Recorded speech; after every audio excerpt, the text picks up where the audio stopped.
200 et 400 mètres. J'ai été médaillé dans différentes compétitions nationales et internationales, dont les Jeux paralympiques de Sydney et d'Athènes. Le handisport, je l'ai connu déjà tout petit, donc c'est quelque chose de, on va dire, qui est devenu quasiment naturel. Moi, j'ai perdu la vue à l'âge de 5 ans. Ce qui m'a donné envie de vraiment continuer à faire de l'athlé après, c'est tout simplement Carl Lewis. En fait, je suis vraiment athlète de haut niveau depuis 10 ans. D'être sur un podium olympique, c'est vraiment une super joie parce que c'est pas donné à tout le monde. Moi, si j'ai vraiment voulu continuer à faire de l'athlé aussi, c'est pour montrer en fait qu'une personne handicapée n'est pas une personne impotente. Ça permet de montrer qu'en étant des personnes à part entière, on est tout à fait capable de faire des choses. Et ça permet aussi aux gens qui sont dans ce milieu du handicap aussi de leur faire changer d'avis, parce que c'est aussi des gens qui sont restés sur des idées assez arriérées.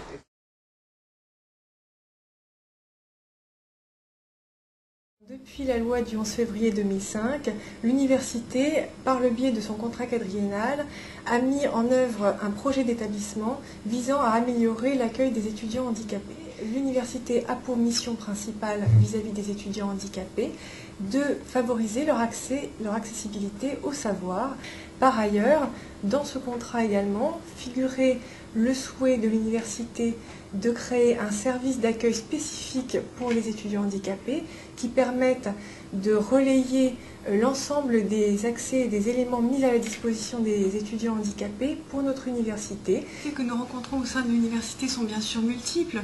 Elles sont déjà liées au fait que le travail qui est lié au handicap est un travail qui prend un temps important au niveau des personnels de l'université et que ce temps n'est pas forcément encore établi en tant que spécifique au handicap. Vous savez que le handicap recouvre des réalités très différentes et c'est vrai que chaque type de handicap va nécessiter des aménagements bien spécifiques. Toutes ces aides, tous ces aménagements nécessitent des financements relativement importants.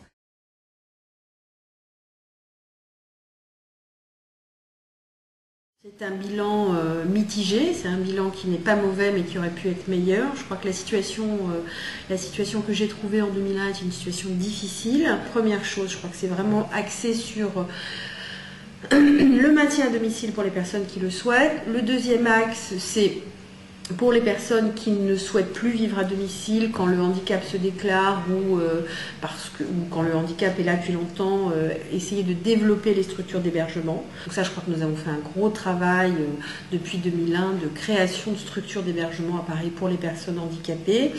Je ne dirais pas qu'aujourd'hui on a rattrapé la totalité du retard qui était celui de la capitale en 2001, mais nous avons, je dirais, augmenté de manière extrêmement sensible le nombre de places. Je crois aussi que quand on parle de handicap, il ne faut pas uniquement penser handicap moteur, il faut penser tout type de handicap. C'est vraiment essayer d'offrir un panel de solutions et d'être ouverte aussi à des expérimentations. Je crois qu'aujourd'hui, les grands travaux sur le logement, c'est effectivement de disposer dans le parc social d'un état des lieux très précis qui permettra une affectation de logement plus intelligente et plus rapide. Je crois que il y a des associations qui portent des projets, qui créent, et je crois que c'est aussi important d'être à l'écoute de nouvelles expérimentations.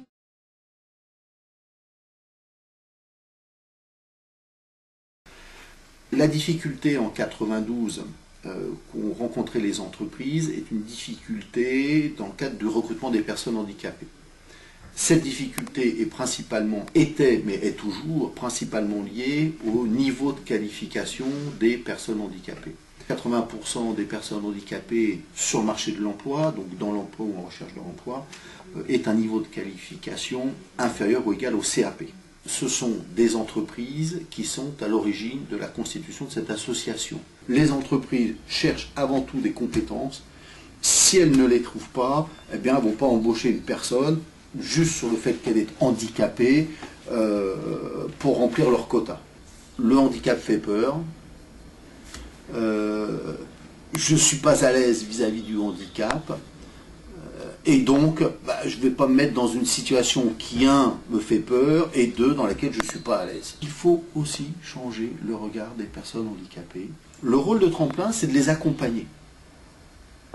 c'est de façon très concrète, par le suivi des chargés de mission, d'éliminer leurs craintes ou du moins de les atténuer. Lorsque on aura une culture du handicap qui sera à l'égal d'une culture égalité homme-femme, par exemple, même s'il y a encore des choses à faire dans ce domaine-là, je crois qu'on aura énormément progressé dans l'accueil, l'intégration de personnes handicapées.